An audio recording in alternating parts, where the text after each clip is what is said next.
Yes, hello and welcome. Welcome back. This is Bob Knarley Blueshay. Hey, how's everybody doing? Thank you for listening. This is, I guess you could say this is one of my nerd rants. It's concerning, one of the video games, one of the many video games that I play, Street Fighter. And, it also involves a video, another rant of sorts. You could call a nerd rant, but no offense intended. But it was a video by James Chen called UNCHENSORED, and it's actually a little mini series of his. But I wanted to kind of chime in on a comment he made concerning the newest iteration of Street Fighter 5. About, he said, and then reneged, but he said that if Street Fighter dies, then the fighting game community dies. And like I said, he reneged on it initially, but he came back and kind of like explained his grievance and made light that, you know, like if it's not Street Fighter, then it's going to definitely be another game that takes the helm in the FGC. So with that said, you know, I was doing some, I guess, meta-scientifical research, like astrological research on the entity of Street Fighter, and you know, it's stuff I do for fun. You know, I study a lot of stuff. So you know, if you know, Street Fighter is about to turn 30 in a few days on August 30th, 2017, and you know, so using that as a base, using that date, August 30th, I was able to determine that astrologically Street Fighter is a Virgo, which is the second largest zodiac in the sky, you know, and it's number 6 in the zodiac wheel, you know, Virgo. So I feel that Street Fighter might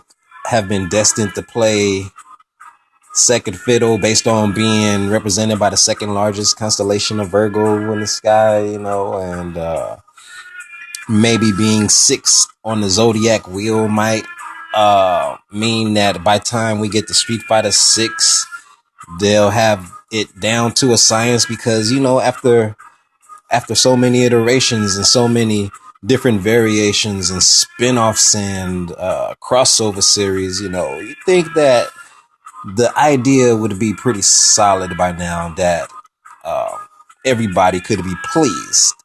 But anyways, you know, just, I didn't want to trail off too much, but I did want to kind of touch on that a little bit. But yeah, I had also did some research on Street Fighter as far as this other science called Cardology, not to be confused with the science of the heart, cardiology.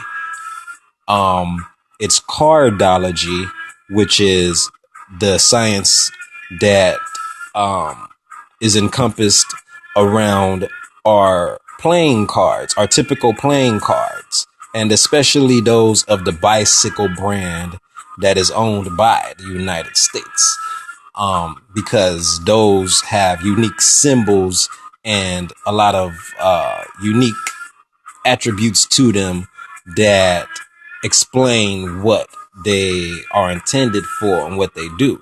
And to just touch briefly on what cardology is, as a study of playing cards, each one of us are born underneath a specific card that is assigned to that day. Being that there are only 52 cards in the deck, well, 53, counting the Joker. The Joker does count for one day, December 31st. every other there are a lot of cards that could have multiple birthdays, etc. As far as how the suits are broken down, and please stay with me because this all feeds into what I'm discussing, and I don't want to drag it out too much. But in cardology, every one of us, as you know, as we're assigned a card, that card is assigned to a suit. So our spades, anyone born under a spade card is brought here to discover more of their God essence, and be it via great success or great struggle. The diamond card is the diamond suit is more about material and just security and just wealth and success in that area on a more material plane, though it still accounts for a lot of spiritual growth.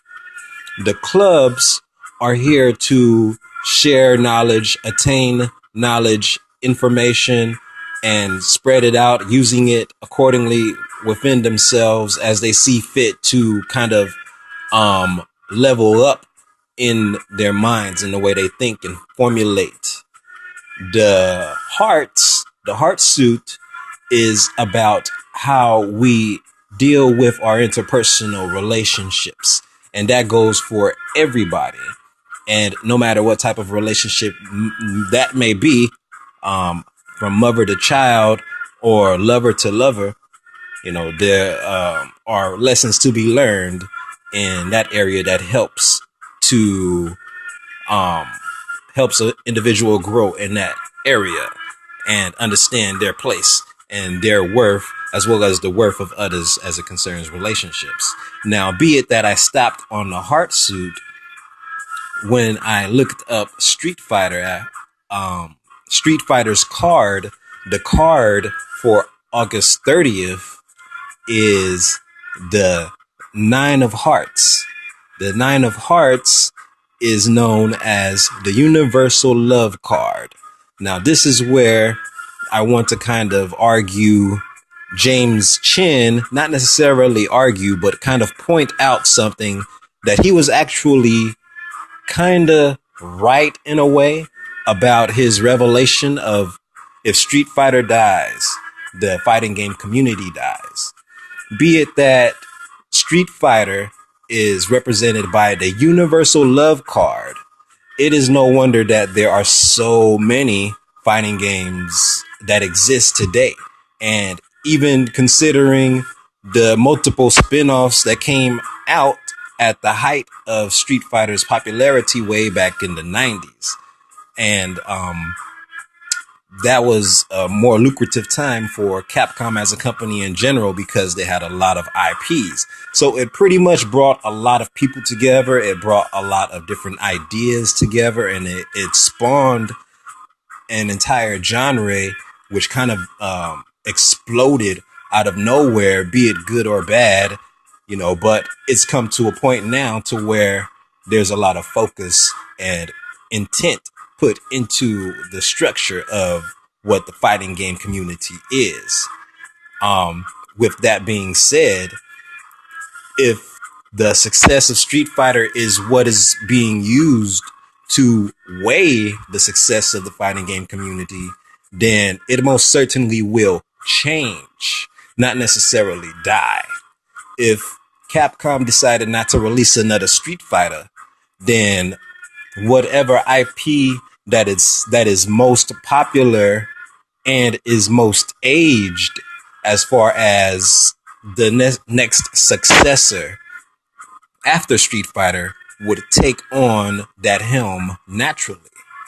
Though I see it kind of impossible in a way, because even if people decide to let one iteration of Street Fighter kind of kill it for them, it doesn't mean that the other iterations don't shine on their own.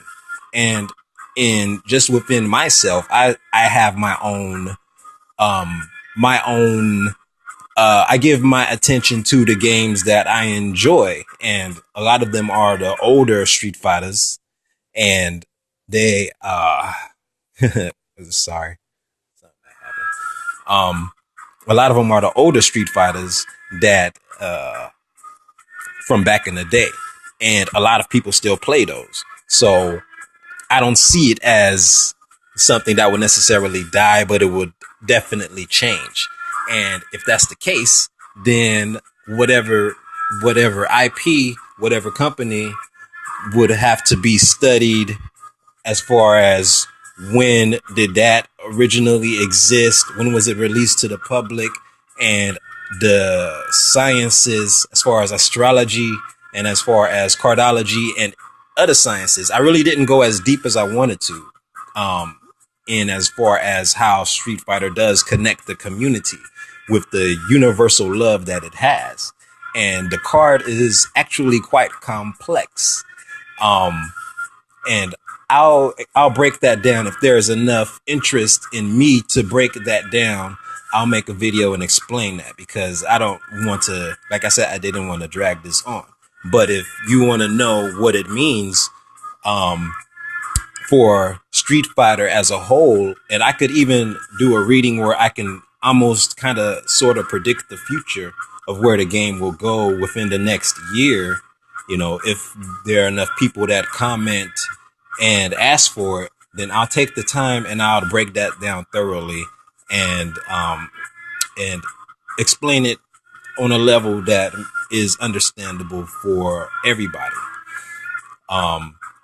Because I grew up with this game, and it has a special place with me. So when I saw that headline that for James Chen for his Uncensored series, if Street Fighter dies, the FGC dies, it kind of like it made me want to dig a little deeper and kind of research and see how true that could be.